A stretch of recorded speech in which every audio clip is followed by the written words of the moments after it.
অদ্ভুত ঘটনা ঘটছে ইসরায়েলে। এখন সেই দেশের সেনারা আর যুদ্ধ চায় না, যুদ্ধে যেতে চায় না, এবং রীতিমতো সেনারা স্বাক্ষর করে সেই চিঠি দিয়েছে নেতানিয়াহুর কাছে। বিবিসির খবরে বলা হচ্ছে যে গাজা যুদ্ধের বিরুদ্ধে মুখ খুলছেন ইসরায়েলি সেনারা, নেতানিয়াহুর উপর চাপ বাড়ছে।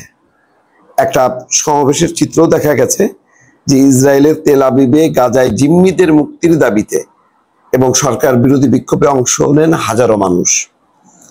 ফিলিস্তিনের গাজা উপত্যকায় ইসরায়েলি যুদ্ধ থামার কোনো লক্ষণ নেই, সেই সঙ্গে যুদ্ধের বিরোধিতাও বাড়ছে অব্যাহতভাবে। ইসরায়েলি সামরিক বাহিনীর সব শাখার হাজারো সংরক্ষিত সেনা সাম্প্রতিক সপ্তাহগুলোতে দেশটির প্রধানমন্ত্রী বেনিয়ামিন নেতানিয়াহুর সরকারের কাছে যুদ্ধবন্ধের দাবি জানিয়ে চিঠি দিয়েছেন। যুদ্ধের পরিবর্তে হামাসের কাছে জিম্মি বাকি 59 জনকে মুক্ত করার জন্য একটি চুক্তি করার আহ্বান জানিয়েছেন তারা। 18 মাস আগেও খুব কম ইসরায়েলির মধ্যে ফিলিস্তিনি স্বাধীনতাকামী সংগঠনকে পরাজিত করে জিম্মিদের মুক্ত করার জন্য তুলে ধরা এই যুদ্ধের যৌক্তিকতা নিয়ে সন্দেহ ছিল, কিন্তু এখন আর কোনো সন্দেহ নেই। এখন তারা বলছে যে দ্রুত চুক্তি করো এবং জিম্মিদেরকে নিয়ে আসো, তা নাহলে বাকি যারা আছে 20-25 জন বা 30 জন তারাও মারা যাবে। ইসরায়েল ও হামাসের মধ্যে গত জানুয়ারিতে হওয়া যুদ্ধবিরতি এবং 30 জনের বেশি জিম্মিকে মুক্তি দেওয়ার বিষয়টি অনেকের মধ্যে আশা জাগিয়েছিল যে খুব শীঘ্রই যুদ্ধের অবসান হতে যাচ্ছে। কিন্তু গত মার্চের মাঝামাঝি ইসরায়েল যুদ্ধবিরতি ভেঙে একতরফা ভাবে যুদ্ধ শুরু করে এবং এখন প্রতিদিনই 20-50 জন 100 জন করে মারা যাচ্ছে, ক্ষেপণাস্ত্র হামলা চালিয়ে যাচ্ছে।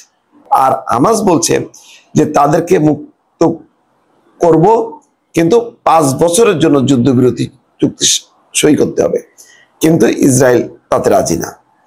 ইসরায়েলি গোয়েন্দা সংস্থা মোসাদের সাবেক প্রধান ড্যানি ইয়াতম বলেন, আমরা এই সিদ্ধান্তে পৌঁছেছি যে ইসরায়েল খুব খারাপ অবস্থার দিকে এগোচ্ছে। আমরা বুঝতে পারছি নেতানিয়াহু মূলত নিজের স্বার্থ নিয়েই বেশি ভাবছেন। তার অগ্রাধিকার তালিকায় জিম্মিরা নয়, বরং নিজের এবং সরকারকে স্থিতিশীল রাখার স্বার্থ। অর্থাৎ নেতানিয়াহু ক্ষমতায় থাকতে চায়, তার সরকার ক্ষমতায় থাকতে চায়। এই জন্যই সে হচ্ছে ওই যুদ্ধের দিকে তার লক্ষ্য, বা পুরো ইসরায়েলকে ঠেলে দিচ্ছে যুদ্ধের দিকে। সাম্প্রতিক সময় সরকারের কাছে পাঠানো চিঠিতে ইয়াতমের মতো যারা স্বাক্ষর করেছেন তাদের অনেকেই দীর্ঘদিন ধরে নেতানিয়াহুর সমালোচনা করে আসছেন। কেউ কেউ আবার 2023 সালে 7 অক্টোবর হামাসের হামলার পর সরকার বিরোধী আন্দোলনে অংশ নেন। ড্যানি ইয়াতম বলেন, আমি চিঠিতে সই করেছি এবং আমি এই প্রতিবাদের অংশ নিচ্ছি রাজনৈতিক কারণে নয়, জাতীয় স্বার্থের কারণে।